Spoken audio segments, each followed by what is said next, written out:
uh, those who are here in our Zoom and watching through our live broadcast. This is Fight for Our Rights webinar on judicial harassment against indigenous people. This is presented to you by the International Indigenous Peoples Movement for Self-Determination and Liberation, IPMSDL, with the support of ICNL International Center for for non-profit law, and with the support Recording in progress. With the support of the Ministry of Foreign Affairs of Denmark, Canada. So thank you so much for joining with us. This webinar will talk about actually on the ongoing project, the ongoing program of ICNL, of the International Center for Not-for-Profit Law, in relation to countering judicial harassment of civil society representatives and human rights defenders from marginalized communities. So ICNL, together with IPMSDL, is implementing an ongoing program that focuses on the judicial harassment of indigenous peoples organizations, and communities in 3 particular areas in Asia. So our program focuses on these issues and concerns in the Philippines, in Northeast India, and in West Papua. So to give you an overview or a picture of how judicial harassment is faced by our indigenous peoples, leaders, organizations, and communities in relation on how they stand up and defend their right to self-determination, stand up and defend their right for their ancestral lands and territories. We will hear from some of the leaders and our partners from the 3 different areas and territories that we talk about. So I will not give you so much time. And after each of the speaker, later on, we will have a forum, a question and answer portion, and an open forum. So you can send in your questions through our chat on our comment box, and we will try, our speakers and our representative will try to address them. And also our friends, our colleagues also work on this area, in the area of law and legal support in relation to our topic on judicial harassment. So to start our discussion, let's hear from our first speaker. We have here Mr. Jiten Yumnam, the Secretary General of the Center for Research and Advocacy in Manipur, to share to us how are they implementing this program, how are they facing and their experiences, and how do they address and push back and stand up on this issue. Good afternoon, Jiten. Good afternoon, Paul, and good morning, good afternoon, everyone. It's nice to meet everyone in this discussion and sharing. First of all, I will share on the context as to how the judicial harassment is happening in the northeast part of India. Broadly, the harassment is increasing in so many different contexts, different aspects. This northeast India and many of the region in northeast part of India that includes the states of Manipur, Arunachal Pradesh, Nagaland, Meghalaya. So these are some of the provinces, Meghalaya. So many of these are already afflicted with an armed conflict situation where many of the indigenous communities are striving for asserting the right to self-determination, varying from autonomy to complete self-determination, but more focusing on the control of land, management of land and territory. So the context of conflict is is in such a way that there is heavy militarization in many of the indigenous people's land and territory in our region. And on the part of India, the response is often military, which means there is a military response to the ongoing self-determination movement. And some of the indigenous groups actually took up arms and waging an armed liberation movement. So on the part of India, the response is the enactment of emergency law like the Armed Forces Special Powers Act, and then also the application of other criminal laws, which includes the National Security Act, which is more like a preventive detention law, and then also the Unlawful Activity Prevention Act. So which means there are a series of human rights violation and targeting of many of the indigenous rights defenders, especially those who are striving for justice, seeking justice for the rights violations. So the conflict dimension is one of the region where, and also there is an ongoing demand for the repeal of this Armed Forces Special Powers Act and other security and criminal laws, because this has been abused and this has been widely used to target the human rights defender and also the many of the indigenous community. So this is one of the first foremost contexts as to how we are experiencing the judicial harassment in the context of conflict. The second aspect is, unfortunately, our land is blessed with rich mineral and natural resources. Some of the most beautiful rivers it flows in our land, and then many of the minerals, major minerals and minor minerals. And so there is an intensive effort to target our river and land and forest for construction of large dam, for mining operations, for oil and gas, and also the construction of heavy infrastructure projects, road, transmission line, oil pipelines. So a lot of indigenous community which are affected by this push for mega extractive and energy project, many of the communities who resist or who assert their rights to defend the land are increasingly targeted. So the harassment, judicial harassment, is taking place in the context of curbing the community rights, restricting community rights. So we have several cases where, like in Arunachal Pradesh, even in Manipur, where many of the community leaders who stand against large dam, like in here we have several dams like the Kuga Dam and also the Mapitel Dam, and even in Arunachal Pradesh there is this place called Tawang, where community who resist a series of dam plant over the Tawang River are arrested, and not just arrested, but several are killed during protests, during firing of live bullets. And then also recently there was this case where we also respond just recently last year, where an artist was arrested because he was drawing up this slogan, anti-dam slogan, and yeah, so he was arrested and then detained and then come up with all kind of false charges. And so that is also one of the contexts that we are experiencing, people who are defending the land, people who are standing up for their rights, and people who are questioning the unsustainable developmental projects, so-called developmental projects that intrude on the land, that fail to take the free prime from consent. I think these are, many of the communities are targeted. So the harassment is taking place, especially targeting the community leaders and also members of the community who are standing up for the rights over the land and resources. So that's happening in our context. And then the third is, which is very, it's again a big concern in our case, because now our forest has been targeted increasingly because of the so-called climate change solution. And so now we are seeing an increased intensification of the creation of national park and protected area, especially the protected area creation is happening at an alarming rate. So left and right, many of the communities are served with eviction notice and explanation as to why they are settling there without possessing valid legal documents and all. So this has put many of the communities into a nightmare, and then several evictions are happening. So the eviction just in Manipur, just 3 days back, there was this eviction in this place called Songsang Village.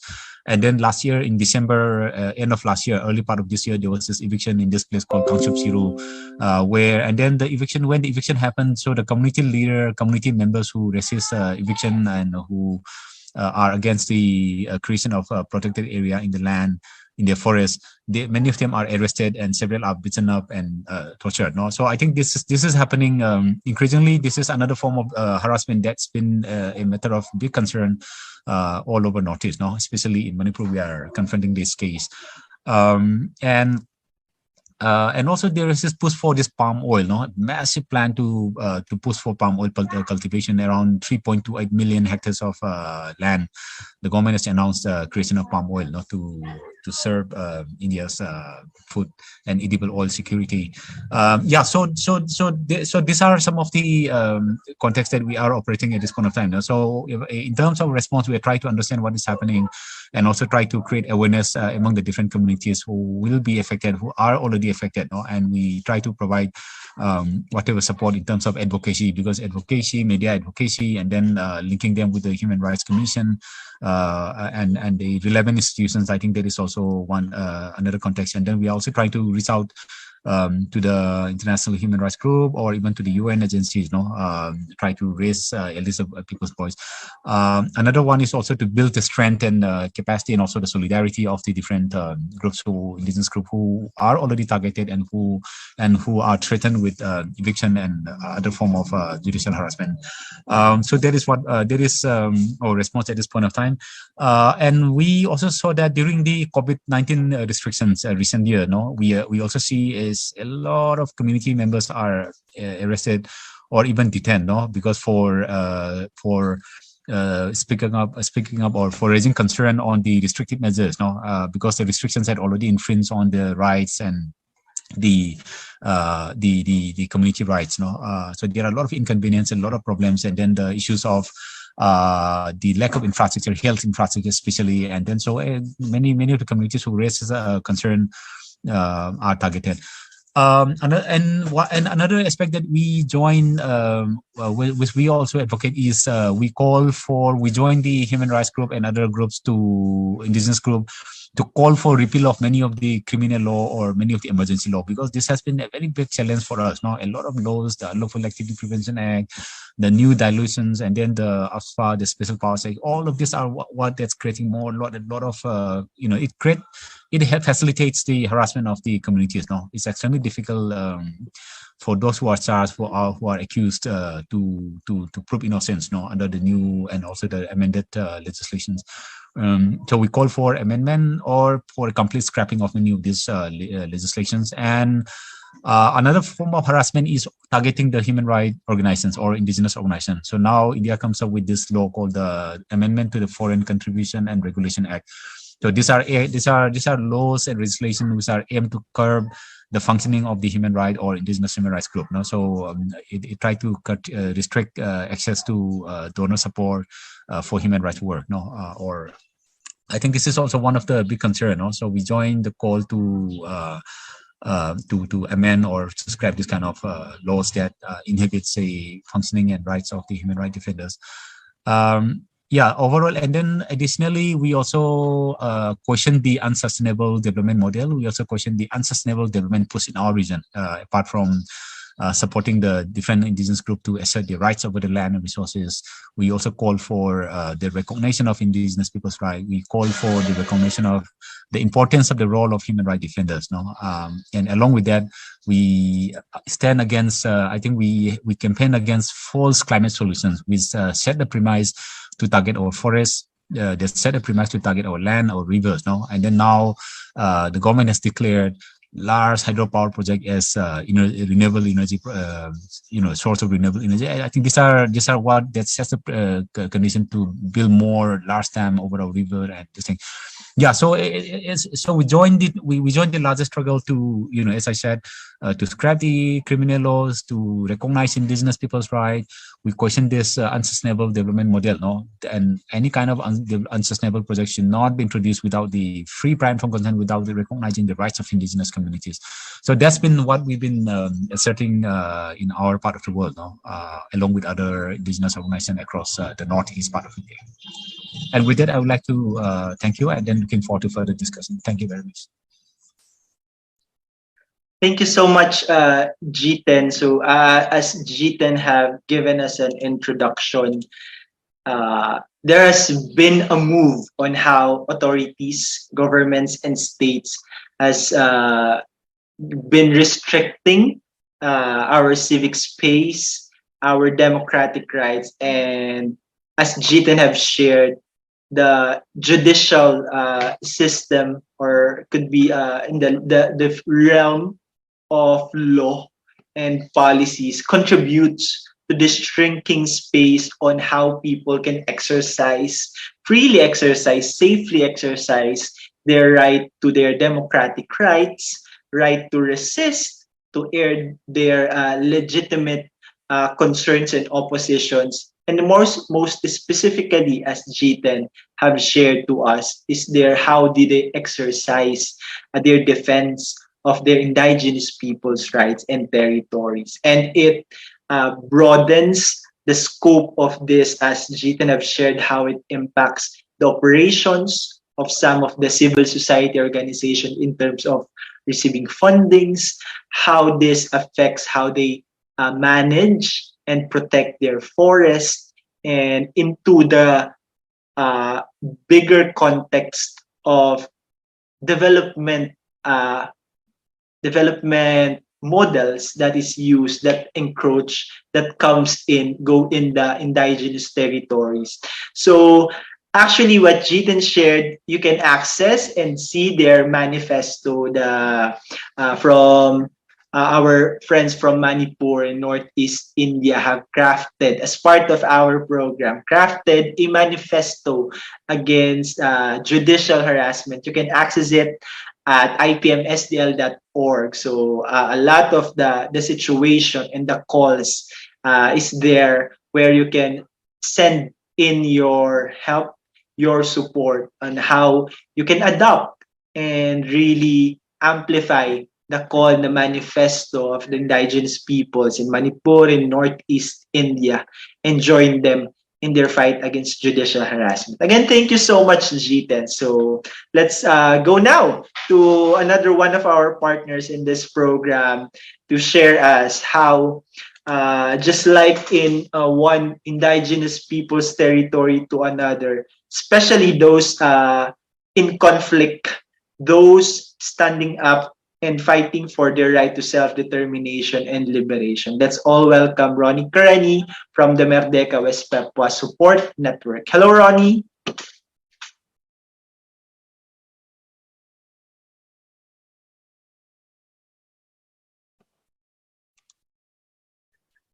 Hello, Paul. Thank you so much for the wonderful introduction.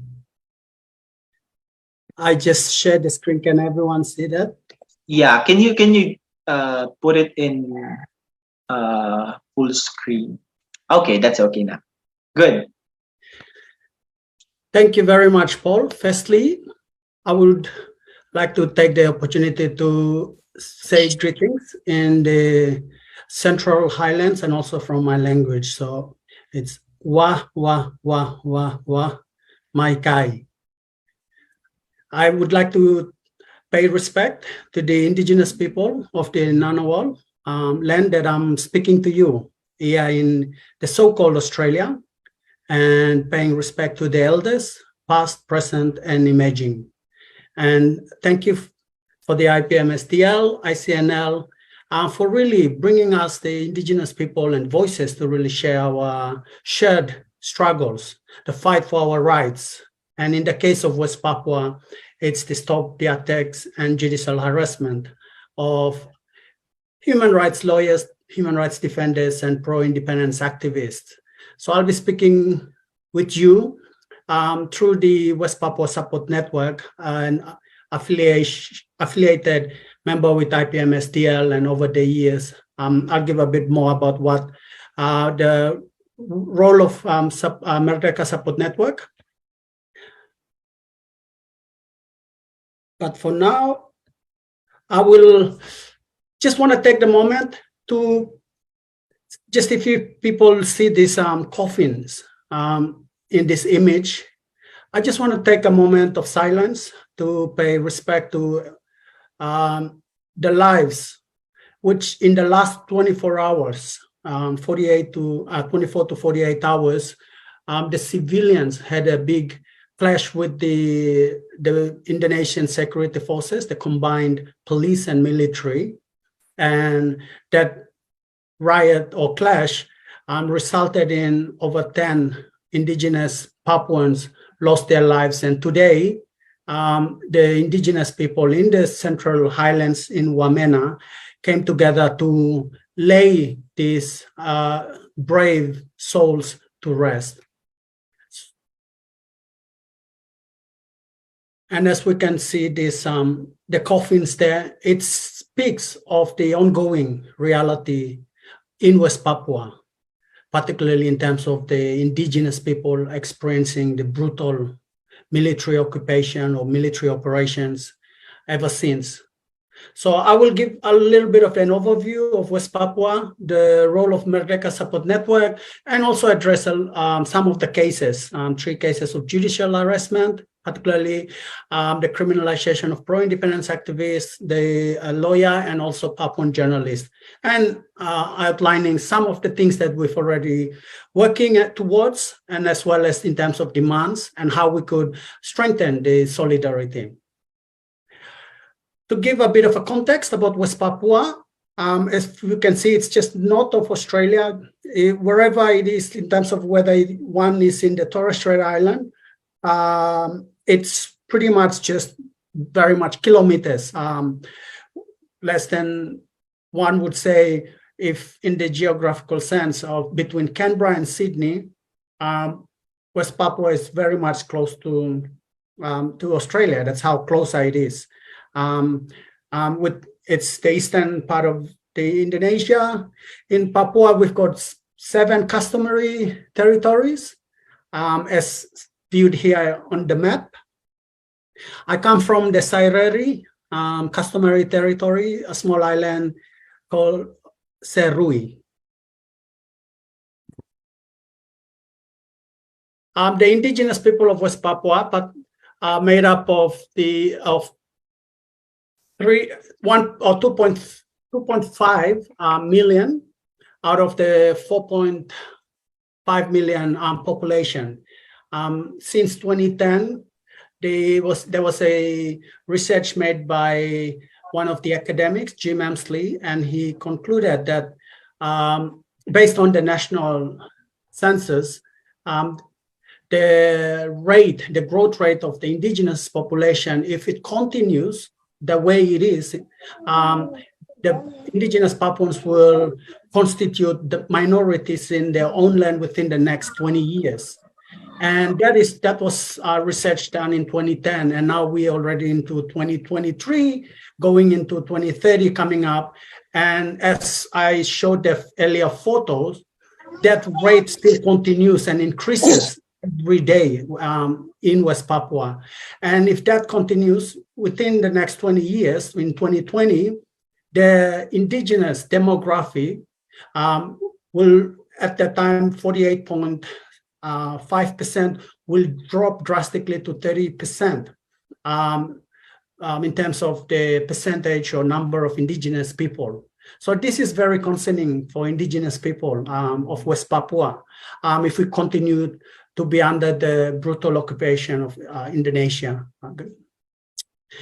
About West Papua, and I'm bringing it between the period of 2017 until 2022, the human rights situation is deteriorated markedly, and we've seen with the increased internally displaced persons, but also those that have crossed the border across to PNG. There was massive influx in the 60s, as well as in the 70s and 80s, and it is growing. Military operations, if many have here, particularly in terms of the recent hostage taking of the New Zealand pilot, and this has also now increased security forces heading up towards the Central Highlands. And in terms of the number of political detainees, it has also rose during the 2017 to 2022. particularly in 2019, is the anti-racism protest that took place. Then we saw increasing number of political detainees. And one of the key person whom I'll share his case a bit later is Victor Yemo. He's been a target by the state for organizing, mobilizing, but the state narrative is that he's the man or the guy behind the riots that happened, and so he's still in prison now, and amongst other Papuan leaders. Also, in terms of the special autonomy law governing the region, it was renewed in July 2021. And that has met with massive protest rejecting the special autonomy law, but the state did not even consider the voice of the indigenous Papuans or the concerns, as well as lack of consultation in the process. And what the government did is through the Home Affairs, as well as the Political, Legal, and Security Affairs Ministry, they went ahead and override any concerns coming from the Customary Council, the Petisi Rakyat Papua, or the Papuans People's Petition, that rallied over 1 million signatures to reject any expansion of the province from 2 to 5 now. And that's the reality that's already happened, and now it's in the process of administrations of respective 3 more new provinces. And partly comes with that as well is where the limitations of political engagements within the system, whether it's political parties, it's been not recognized for any indigenous representation through any of the national mechanism, and that's pretty much in contemporary. But what really underpins the issue of West Papua for many indigenous people is the fact that West Papua hasn't and still fighting to obtain our right to self-determination. And this is the root cause of the conflict in West Papua, whereby Indonesia government will not allow any oxygen or any thing that can aspire the voice of the people, particularly with regards to the right to self-determination. And this comes as well at the set timing in the history when the UN Secretary General Dag Hammarskjöld were underway or scheduled to present at the UN in September 1961 of this program, the decolonization program or OPEX program for West Papua. But 10 days prior to his visit to West Papua to get some sense of what's happening, he was killed in that, which is still suspicious circumstances.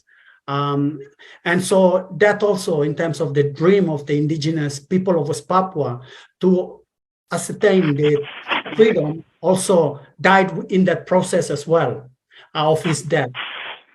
So for us, it's a matter of political status as well as a matter of legal status, and this is where we continues to fight. And in pursuing the aspirations, we met with Iron Curtain or the security forces, and then that's where the grievances are around the human rights, as well as the land grabbing, as well as the cases of the political or historical grievances that still we hold on to that and still maintain our fight against the current Indonesian control. In West Papua itself now, the movement, we draw it more, I put it more within this context of the Kasowari. It's got 2 legs. So it's got the moral and political force. As you see on the left side, the moral force is where a lot of our tactical organizations, civil resistance, the churches, the women's, even independent media, Suara Papua, Tablo Jubi, play a very significant role where there's no foreign media coming into the region, this is the voice of the people on the ground. And as highlighted here, Petisi Rakyat Papua itself emerged of over 100 civil society and students, customary-led organizations to really continue amplify the aspirations.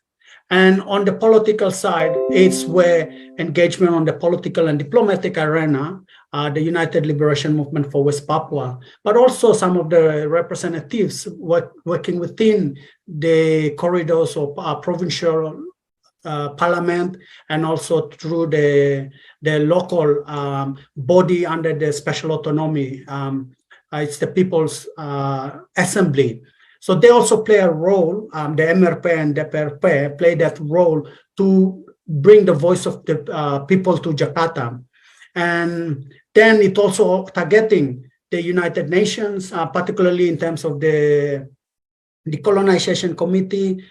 In the region is the Pacific Islands Forum, sub-regional is the Melanesian Spearhead Group, and then brought up to more the 79-member grouping of the African, Caribbean, and Pacific grouping, European Union. These are some of the mechanisms within the intergovernmental forums that through the political force, our diplomats continues to engage in that and amplifying the voices of the civil forces inside.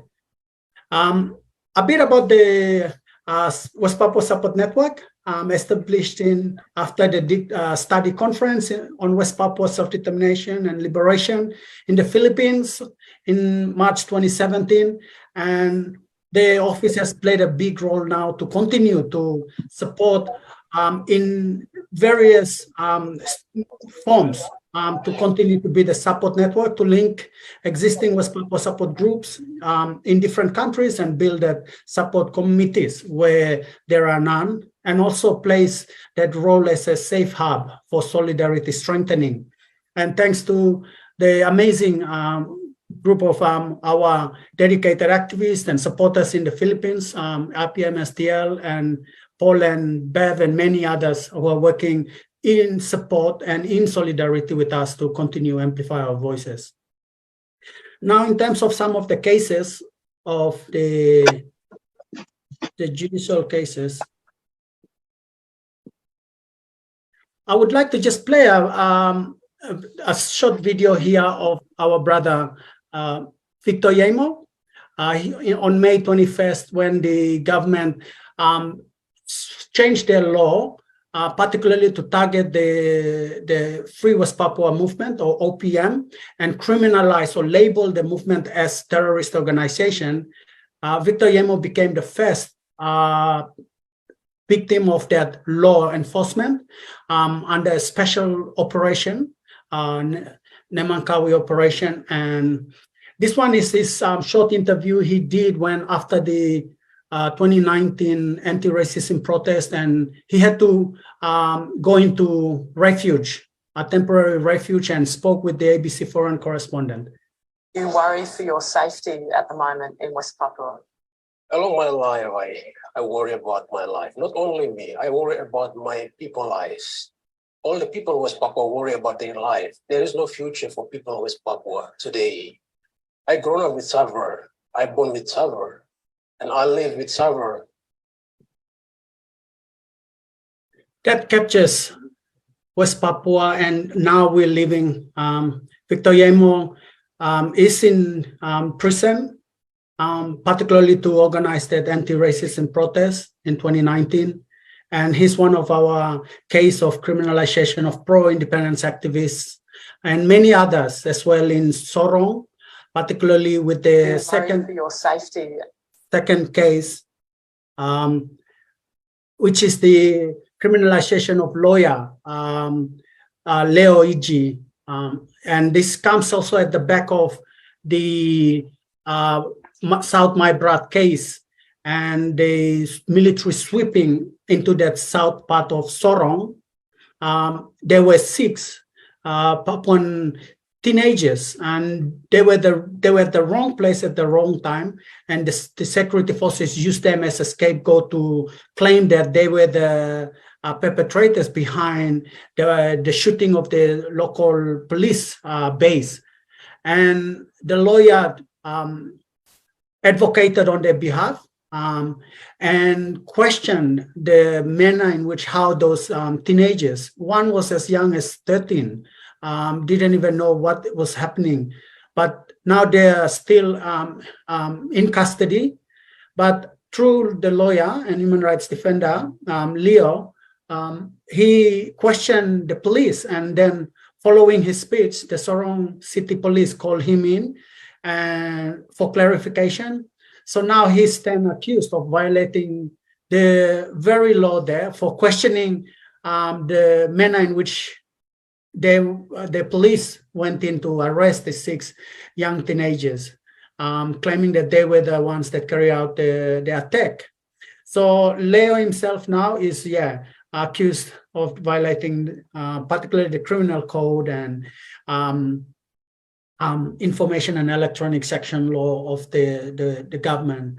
There is a petition going around, change.org. I just put there the link there to help continue to advocate for his case at the moment. Another case is the press freedom, as I mentioned earlier. West Papua is one of the places that is isolated within Asia and the Pacific. It's the most isolated place on earth, and one of the frontier war that is happening right now. Journalists on the ground, Papuan journalists, continuously to try and report like factually of what's happening, but then they became the target. And on the right here is Victor Mambo. He's now, he continues to be facing or experiencing intimidation and harassment. Eli Dishia in February, 7th of Feb, his home at 4 a.m., there was an explosion right in front of his home. And that just comes at the back of his recent investigation of the IDPs and collaborating with some of the national media investing on human rights cases. And then he became the target as well. So that's one of the cases as well, the Papuan journalist. And all of these cases we've identified, and we know that it's very much difficult. And through our engagement with the project, the ICNL project, we realized that, movement building, particularly on the capacity of the local Papuans as witnesses. So then they become they can do safe witness journalism work, as well as ongoing training and support for them. And so as there are 3 pictures on the side here, particularly in front, there's Amanda Bayan speaking at a peaceful demo. She was targeted and imprisoned for 9 months, particularly for organizing peaceful protests. Thankfully, she's came out and now continue to build movement and strengthen the movement and decentralized coordinated network structures that are happening on the ground. Also, if we see here, education and training is very much key. And part of this is investigative reporting and standardizing this to UN standard. And in January, we did a submission to the AMRIP. It's the expert mechanism on indigenous peoples, and particularly focus on the militarization in those indigenous communities.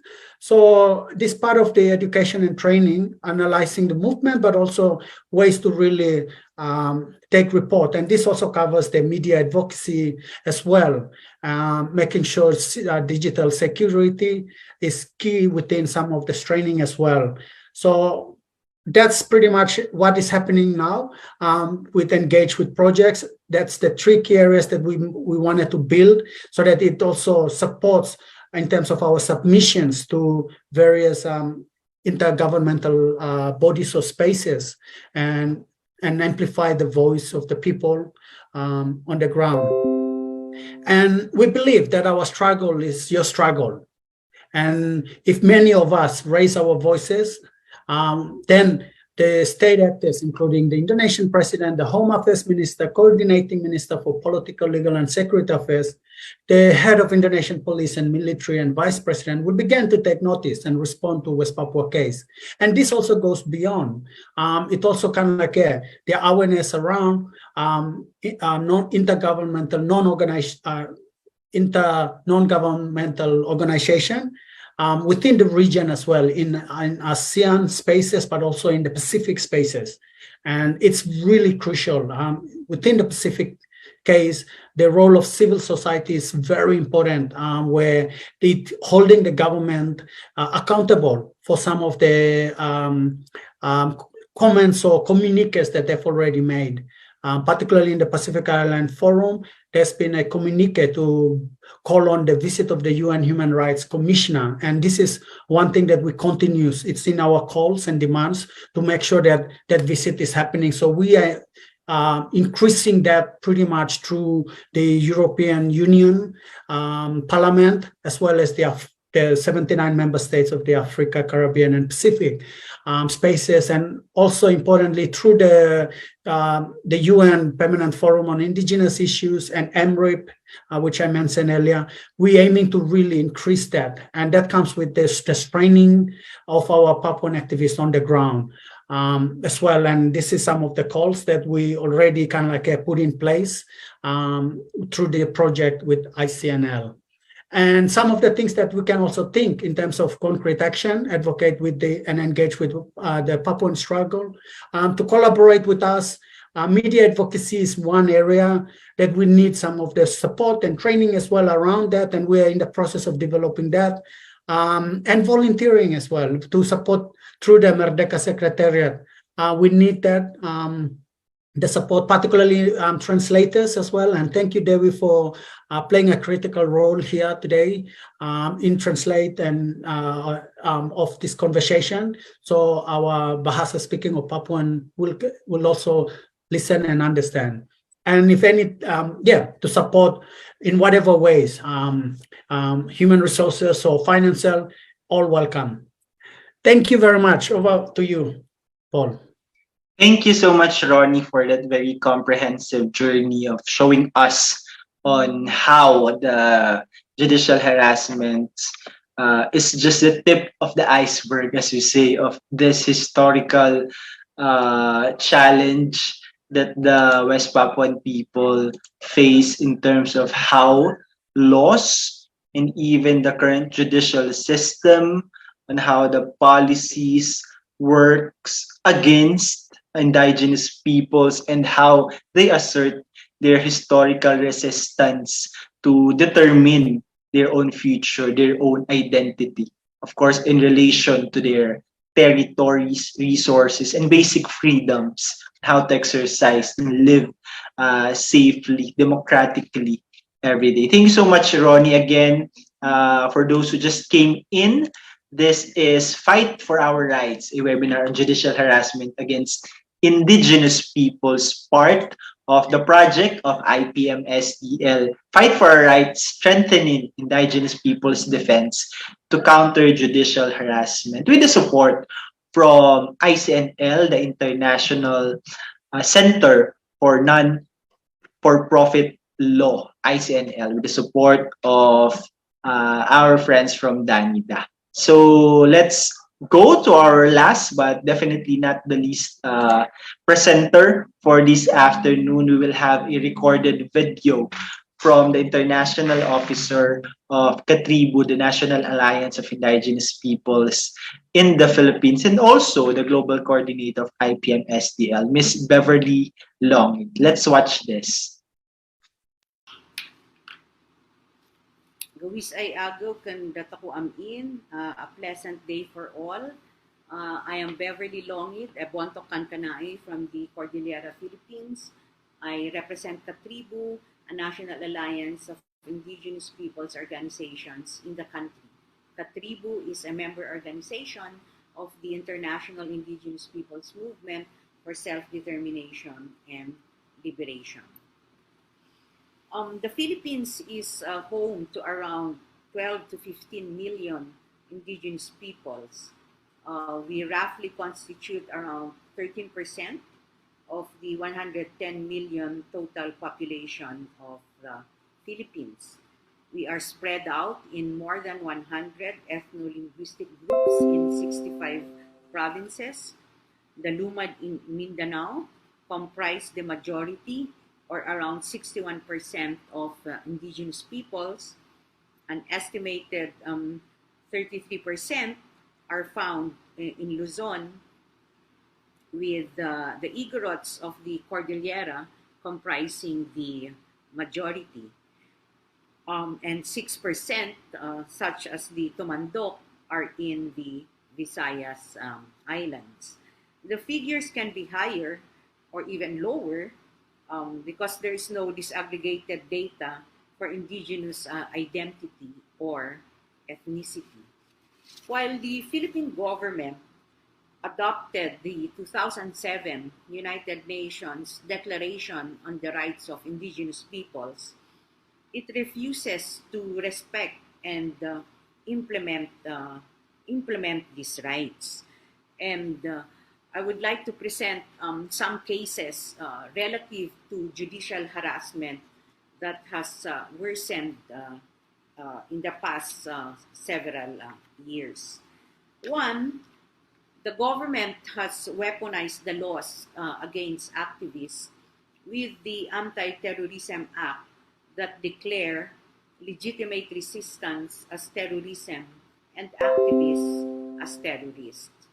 On February 2018, the Department of Justice used the 2007 Human Security Act, this is the old anti-terrorism law, and filed a prescription petition to declare the Communist Party of the Philippines and its New People's Army as terrorist organizations. It listed 650 names, including leaders of the Cordillera People's Alliance like myself, our current chair, Windel Bulinget, and advisory council members, Joan Carling and Joanna Corino. The trial court delisted our names in January 2019 and dismissed the prescription petition in September 2022. However, our names have already been publicly made known as terrorist individuals. Now, under the new 2020 Anti-Terror Act, the Anti-Terrorism Council, through a resolution dated January 30, 2023, designated Dr. Natividad Castro, or Doc Nati, known to us as Doc Nati, as a terrorist individual. Doc Nati is a community doctor serving the indigenous peoples in Mindanao for several decades. And before her designation as a terrorist individual, she successfully defended herself on trump-up charges of kidnapping and serious illegal detention last year. This is exactly what we feared when we opposed the Anti-Terrorism Act. The designation of Dr. Nati can happen to anyone, especially those critical of government programs and policies. Two, state security agents use the judicial system and the courts to harass leaders and active members with fabricated criminal charges. Often, there is no due process of law. Very recently, last January 30, it shocked the Cordillera People's Alliance when the police arrested a longtime staff and research aide, Jennifer Awingan, for rebellion. It was even more shocking when they found out that the warrant of arrest included 6 other activists, 4 who are staff of the Cordillera People's Alliance, and 2 other activists from the adjacent Ilocos region. They are now known as the Northern Luzon 7, and it includes Again, the current chair of the Cordillera People's Alliance, Windel Bulinget, who successfully defended himself from trump-up charges of murder last July 2021. Steve Tauli, who suspected state security agents abducted and released in the same day of August of 2022. Sara Abellion Aliques, who has faced several criminal charges like arson and robbery, but the court has eventually dismissed the charges. And Yulu Jimenez, who constantly experienced, like many activists, constant surveillance and monitoring. Common in these cases is the violation of due process of law. In the case of Northern Luzon 7, the prosecution did not inform them that there are pending charges against them because they did not issue a notice of a pending case or a subpoena for preliminary investigation for them to be able to refute the allegations, examine the evidence, and confront the witnesses against them, if any, the prosecution claims, because they are unreachable despite them being public persons. 3, the government vilifies activists as terrorists and accuses them of being front organizations of the Revolutionary Communist Party of the Philippines, the New People's Army, and the National Democratic Front of the Philippines. More often than not, the criminal cases against indigenous peoples, human rights defenders follow this narrative. It also ridicules and or responds with much violence to the collective actions to demand redress of grievances or assertion of democratic rights. Worst, killing and enforced disappearances of indigenous people's rights defenders continue.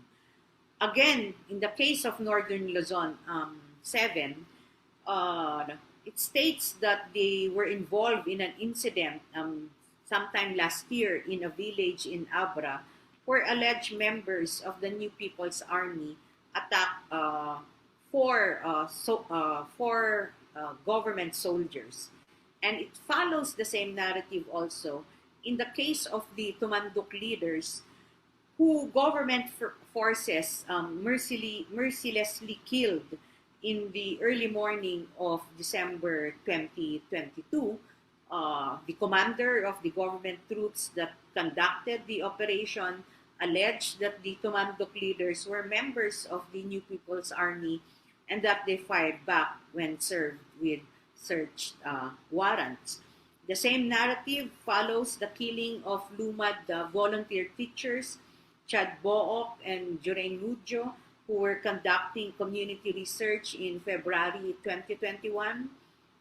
The killing of 3 farmers in Surigao del Sur on June 2021 while harvesting their abaca, and one is even a 12-year-old whom the military accused as a child soldier. Condemnable now is that the commander of this operation is even considered for promotion anytime this year. This situation is even worsened by social media trolls, the government's National Task Force to End Local Communist Armed Conflict, and even the National Commission on Indigenous Peoples, National Commission of Indigenous Peoples, and the private media companies like the SMNI that spreads this false view, putting activists, our family, our friends, our colleagues at risk. 4, local authorities declare indigenous peoples organizations and leaders as persona non grata. The national chair of the Commission on Indigenous Peoples played an active role in the declaration of persona non grata against Euphemia Colyamat, a Manobo leader, a former member of the House of Representatives, and now the spokesperson of Samdugo, a national alliance of indigenous and Moro peoples in the Philippines. She believes this is because of her role in exposing the government campaign against the closure of Lumad schools in Mindanao, human rights violations, and speaking against the militarization of Lumad communities in the Caraga region. The Cordillera People's Alliance, and I believe other indigenous peoples, organizations, and communities also experienced similar declarations at the height of the pandemic. Fifth, in line with the government's counterinsurgency program, it heavily militarizes indigenous peoples' communities, but militarization also protects mining, energy, commercial plantations opposed by indigenous peoples and local communities. 2 weeks ago, on counterinsurgency operations, the military indiscriminately bombed Baggao, a community at the tip of Luzon Island. This is a community that is home to a mix of indigenous peoples, Agta and Agay, Igorot migrants from the Cordillera, and other lowlanders.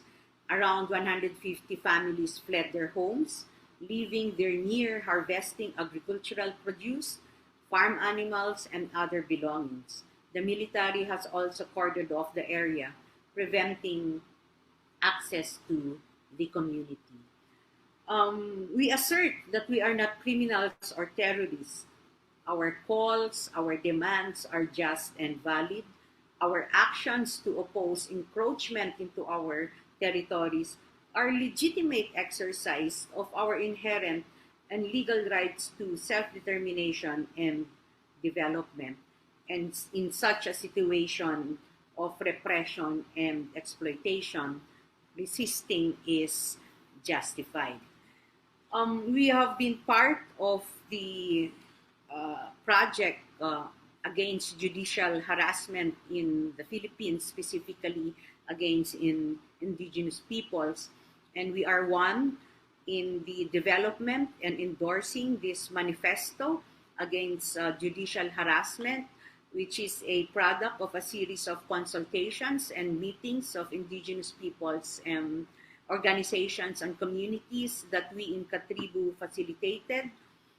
It addresses the growing criminalization of indigenous peoples' human rights defenders and the use of the Philippines judicial system against dissenters, like as I explained earlier. It contains our minimum demand for the government to uphold human rights in its entirety, civil and political rights, economic, social, and cultural rights, and respect for international humanitarian law.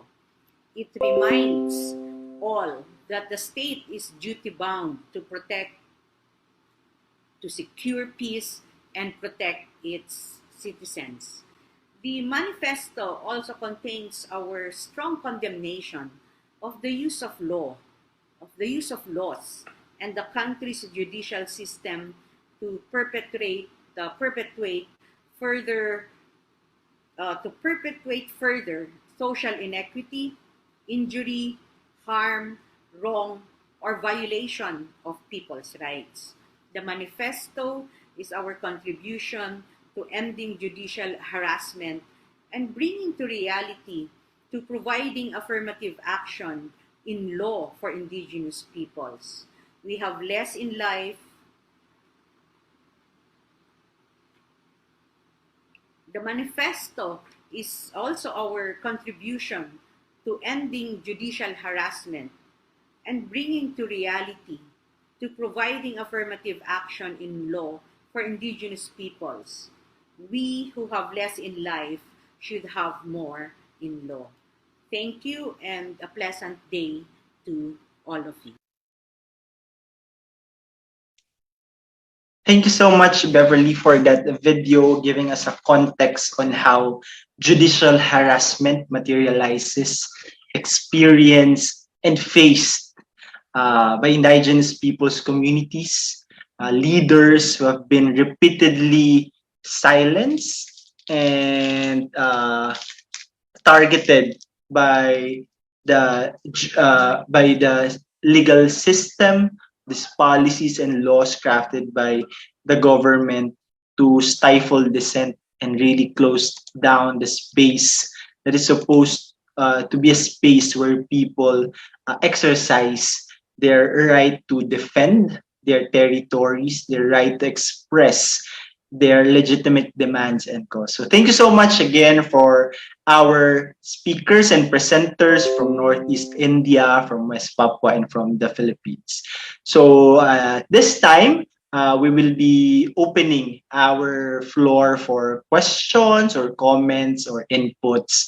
G10, Ronnie, and Ray, to be representing Beverly, will be here to give responses to some of your messages or your questions. So again, for those who just came in, this is Fight for Our Rights, a webinar on judicial harassment against indigenous peoples from the International Indigenous Peoples Movement for Self-Determination and Liberation, with support from our friends from the International Center for Not-for-Profit Law, ICNL, and DANIDA. So yeah, you can type in your question, raise your hand if you want to speak, and we will facilitate your question. So again, we thank everyone for coming in here.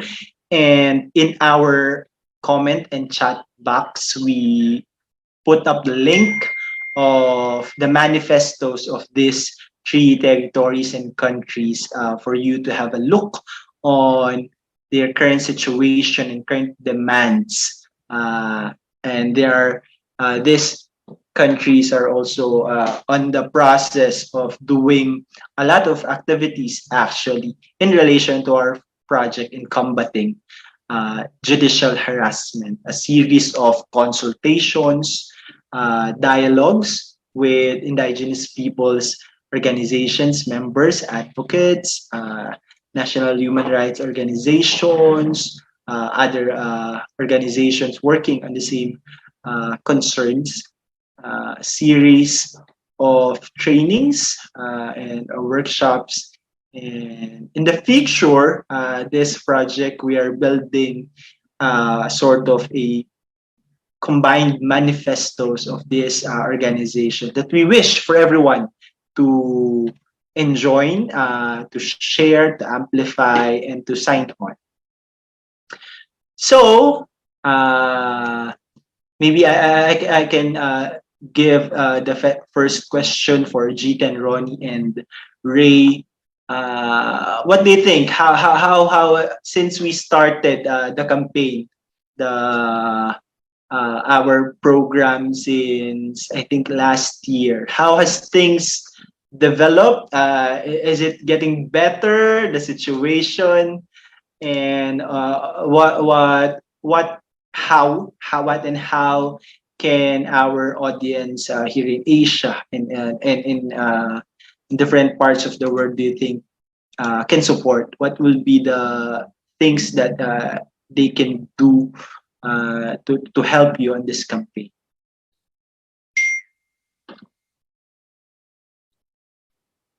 Who would like to start? Maybe Ronnie, the G10?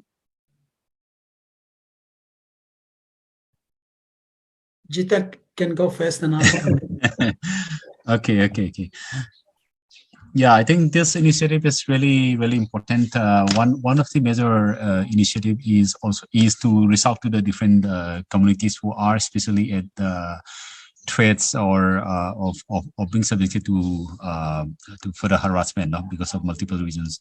And I think they're empowering the community, reaching out to different indigenous groups, empowering on their human rights, especially informing on their human rights. I think it's extremely important at this point of time, and especially those communities who are challenged by the introduction of unsustainable developments, because we that's also one of the areas that we are prioritizing, especially, for example, the areas where the construction of large dam or energy projects, and also especially the infrastructure projects. I think this is one area where we are targeting, and this initiative is already helping us to reach out to different communities whom we are unable to reach earlier. So which means it has also built the confidence and also able to build more solidarity across different indigenous groups. And I think that's extremely important. And learning from the different communities to connect different communities, some of those who already experience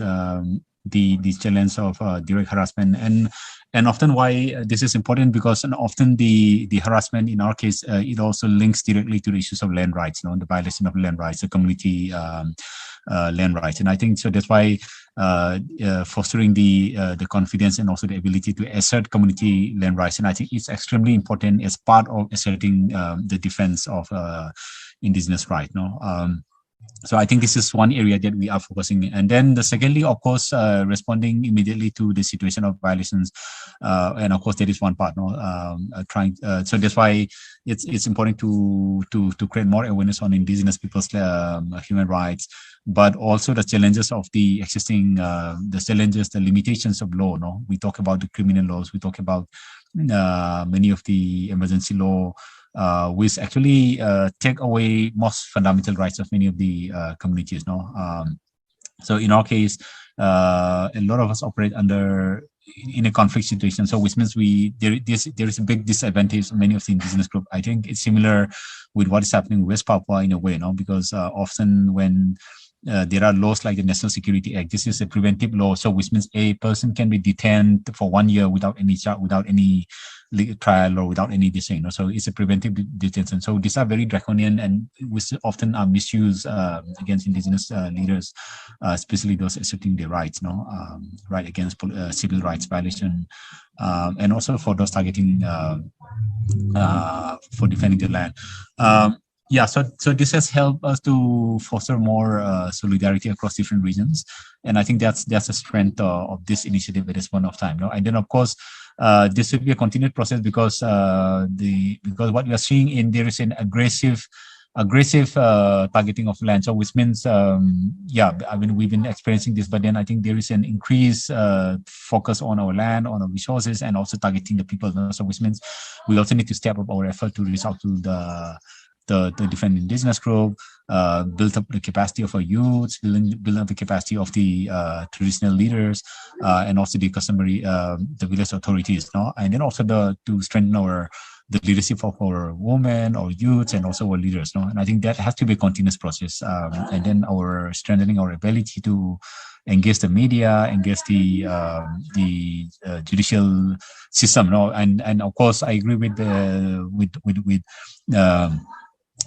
Beverly, when it comes to the challenges of engaging the judicial process, because sometimes the judicial process can be very alien to many of the indigenous tradition and way of life. So sometimes it's quite difficult. Many of the groups, it's very difficult to access to the judicial system in itself, and especially those who are harassed.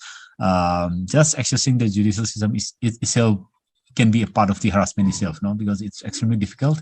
And often at the end, justice is denied in often case. And we also talk about the limitations of the law in itself. I think those issues need to be deliberated continuously. Challenging the limitations of the law.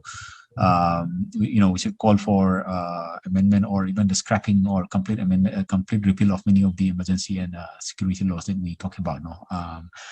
While also continuing our effort to strengthen the rights, the ability of the community leaders to challenge and to resist and to assert community rights as a whole, in responding to the violations due to conflict and also due to the push for unsustainable and false solutions in our land. Thank you. Thank you so much, Jiten. That's one good thing that you point out on some of the commonality of this, our partner countries in this project. Is in one conflict area where people an ongoing resistance in the self-determination struggles. And again, and also number two, the commonality of having laws security laws that more often than not, as all of you have shared, has been used, to not to really maintain peace, but to silence indigenous people, especially standing up against, as you have said, unsustainable projects encroaching their land. So, Ronnie, how can people support, or how's the situation progressed? Yes, when I did the opening with the over 10 people passed away in the past 48 hours, it shows that nothing is improving for the better. Even undertaking the project with laws emerging to really restrict any freedom of expression, assembly, let alone that expansion of the region. But in echoing what Jiten just mentioned, the sustainability of this, what's next from here, it's very critical. The strengthening of the capacity of the witnesses, those on the ground, particularly I've got colleagues here. I see there's a room full with Sayang, some Zoom there. I saw when she put the video, and it was more than at least a handful. I think 10 people are there in that space. Their role, particularly to be witnesses and being able to, as our struggle is your struggle. That's the kind of like the catchphrase that we wanted to make sure that that's amplified, because West Papua is isolated from any human rights organization, from any foreign journalist entering into the region. So any solidarity that we engage or we build with NGOs or civil society organizations or grassroots movement or indigenous organization, that is our lifeline. That is where the voice is amplified through that. And such discussion like this is certainly one of that, to continue to being able to have this, our stories, the Papuan stories, be heard and be amplified. Secondly, it's also highlighting, accessing various mechanisms. I think it's also in the question here as well. And that's something that not often on the ground, our activists on the ground would be aware or known that there are mechanisms that we could tap into. An example was the expert mechanism on the rights of indigenous people, that one. We didn't know that until it came to our understanding that that's one platform. So early this year, with this project in mind, like it's happening, we used that. And so we made submission into MRIP, and hoping that if there is other working groups within the UN Human Rights Council or UN Permanent Forum that people are aware of, and to really just guide us that, okay, this is how you submit to, or can submit through this. Please let us know through the Merdeka Support Network email or IPMSDL, and then we can really utilize those spaces to really amplify. And so it's one of our goals is to be able to allow all the submissions